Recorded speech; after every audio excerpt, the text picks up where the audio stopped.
The movie begins with Oliver sitting alone in the snow. He starts telling the story of how they met, how they fell in love with each other, and even though they were poor, they never left each other's side. It cuts back in time, to where Oliver and Jenny meet. Oliver goes to the Radcliffe Library and asks for a certain book. Jenny doesn't want to give it to him because he's a student from Harvard. Jenny calls him a preppy as she thinks that Oliver had gone to prep school. Oliver asks her what makes her think such things. She tells him because he looks stupid and rich. He tells her that he is smart and poor. Jenny disagrees as she tells him that she is smart and poor instead. He asks her what makes her think that. She says that she would never grab a coffee with him. He says that he would never ask, and she tells him that's what makes him stupid. They end up going to a cafe at the end. Oliver's looking through her documents and sees that she is a music student. Jenny's playing hard to get and Oliver is drawn to it. He reveals that he is a Barrett, meaning his last name holds power. His great-grandfather had given the Barrett Hall to Harvard. Jenny pokes fun at him as she says she's talking to a hall. Jenny's way of joking with somebody is by making fun of them. Oliver asks her why she made him buy her coffee, and she answers because she likes his body.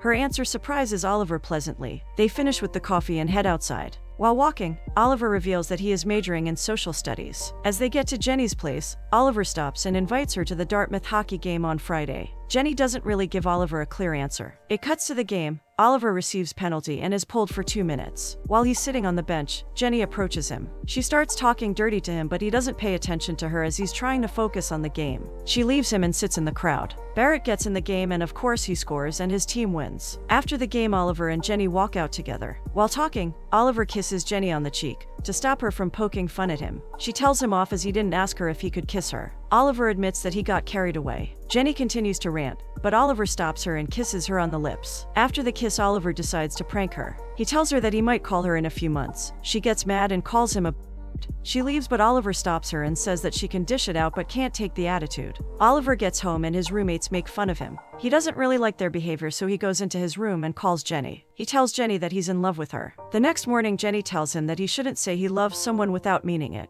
He tells her that he really does mean it, but she says that he's known for having had a lot of women by his side. They sit on a bench and Oliver tries to make her jealous. He says that he's going to be meeting Frances Lapierre. She isn't fazed by it and tells Oliver that Frances is the captain of the Cornell hockey team. Oliver's impressed. It cuts to the game. The score is tied and each team is frustrated. Barrett ends up tackling one of the players of the opposite team. A chaos is happening. He gets a penalty and has to sit at the bench for 7 minutes. As he's sitting on the bench, he sees a man looking at him from the crowd and gets nervous. The game is finished and Harvard ends up losing. After the game, we see the man from the crowd waiting for somebody. Barrett walks out and joins the man. We find out that the man is Barrett's father. He tries to talk Oliver into getting to law school, but Oliver just sends him back home. After that, Oliver goes to see Jenny. As he's approaching her, he sees that she's talking on the phone. When she says, "I love you, Phil," he gets jealous. He immediately asks her who Phil is and she says that it's her father. Oliver doesn't really believe that but reveals that he calls his father a son of bitch. They both laugh and decide to study together. While studying, Oliver asks Jenny not to play music while they're trying to learn. She tells him that she is a music student after all and that that's her way of studying.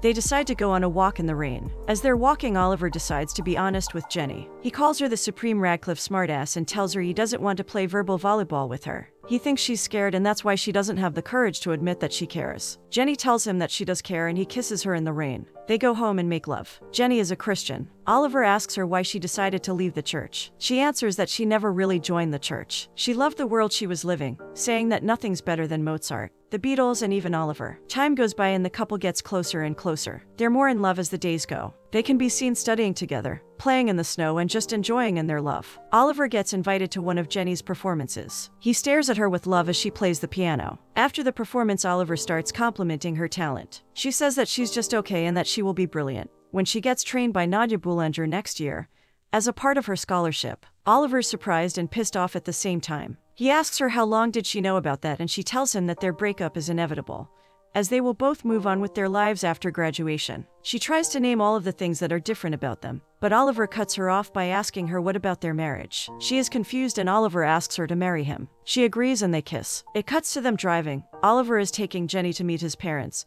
He thinks that they're going to love her. They get to the house and Jenny's overwhelmed by the luxury of the house. She tries to get Oliver to leave, but they're cut off by the maid. They get into the house and Jenny's impressed by the luxury design in the house. They get to the room where Oliver's mother and father are waiting. The situation is a little bit awkward and none of them say anything in the beginning. The conversation is casual. They ask Jenny where she's from, what her father does, but are surprised to find out that Jenny is just a normal girl. Oliver wants to leave as soon as possible, but unfortunately for him they end up staying for dinner. The last straw for Oliver is when his father asks him about the law school. They hurry up quickly and leave as Oliver drives as fast as possible. He is tired of his father's attitude towards him. Everything has to be in order. He is mad because he doesn't have a normal father-son relationship with his dad. Oliver doesn't want to be associated with his father, as he doesn't believe how someone can love him for the way he is. Jenny reassures him, calms him down, and kisses him. Sometime later, Oliver meets his father for a dinner. His father congratulates him for getting into law school and starts talking about his career. Oliver cuts him off as he asks for his opinion about Jenny. His father tries to be as nice as he can.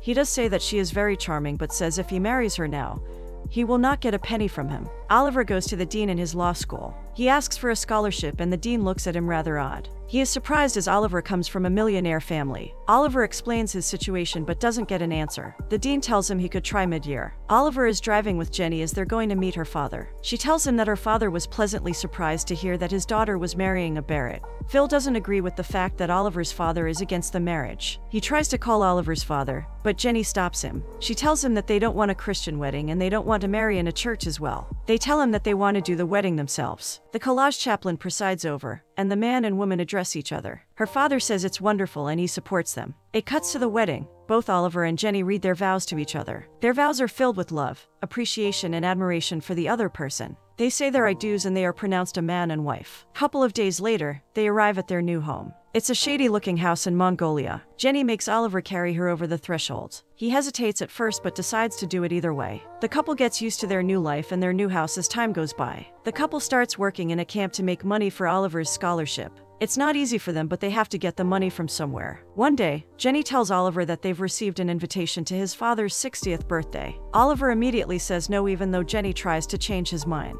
Jenny decides to call Oliver's father to RSVP. She tells him that they won't be able to come, unfortunately. She tries to get him to speak to his father, but he doesn't want to. She decides to tell his father that Oliver does love him very much, and that is when Oliver snatches the phone from her, yelling at her to get out of his life. Jenny leaves, and after some time Oliver goes after her. He goes to all the places where Jenny could be, but doesn't find her anywhere. Nighttime comes and he decides to go home. As he gets to the house, he sees Jenny at the porch and hurries to her. He tries to apologize, but Jenny says that love means never having to say you're sorry. Christmas time comes and Oliver works at the Tree Saloon. He doesn't have any luck though because people don't give big tips. He goes to Jenny, who is guiding the church choir. The couple agrees to spend New Year's Eve sleeping. Some time passes and we see Oliver running to Jenny to tell her something. He gets to her, pulls her to the side, and tells her that he had made the law review. The couple is so happy, they're finally about to stand on their own feet. It cuts to the ceremony. Oliver accepts his award for the finest senior essay. After he accepts the award, he goes to Jenny immediately. He tells her that he is about to get a lot of money. Oliver uses the money to buy an apartment in New York. They get to the building and Jenny orders Oliver to carry her over the threshold. Of course, he doesn't believe in that but decides to do it.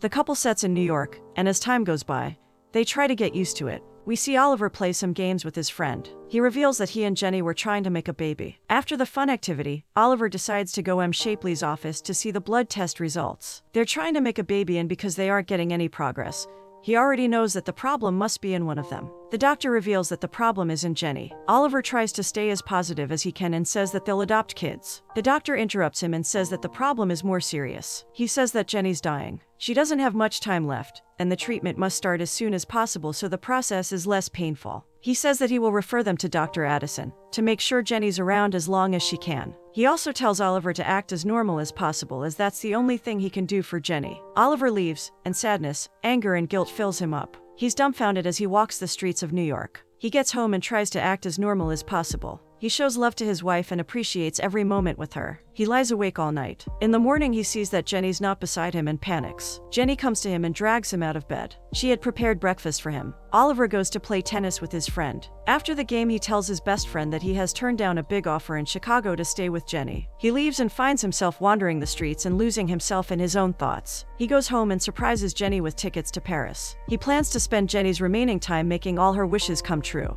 Jenny says that she doesn't want to go to Paris. She only wants to be with him. She tells him that she wants time, but unfortunately he can't give that to her. Oliver realizes that Jenny had seen the doctor. The night comes and the couple is seen embracing each other. Oliver promises Jenny that he will be strong. Jenny makes Oliver promise her that he will marry again. He He promises her as tears fill his eyes. The next day, the couple goes ice skating. Jenny sits on the benches as she watches her beloved husband skate on the ice. It reminds her of the days he used to play hockey. They go to drink some hot chocolate and Jenny asks Oliver to take her to the hospital. They arrive at the hospital. After Jenny's exam, the doctor tells Oliver that her treatment could cost a lot. He tells the doctors that that isn't a problem. Oliver goes to his father and asks for $5,000. He asks his father not to ask him anything but to give him the money without any questions. He pays for the treatment, and as time passes, Jenny gets better. One day, Oliver goes to visit her at the hospital. She reassures him that she isn't in any pain. While talking, Jenny realizes that she had forgotten all of the musical knowledge she had. Oliver tries to cheer her up, but he's more devastated than ever. He thinks that everything's his fault. Jenny assures him that it's not like that, as she asks him to cheer up. Oliver gets in her bed and they fall asleep and embraced. Oliver gets out of Jenny's room. He sees her father and hugs him, telling him that he's there for him. He tries to exit the hospital, but is met with his father. His father tries to help, but Oliver cuts him off by saying that Jenny's dead. His father says he's sorry, but in the end Oliver tells him that love means never having to say you're sorry.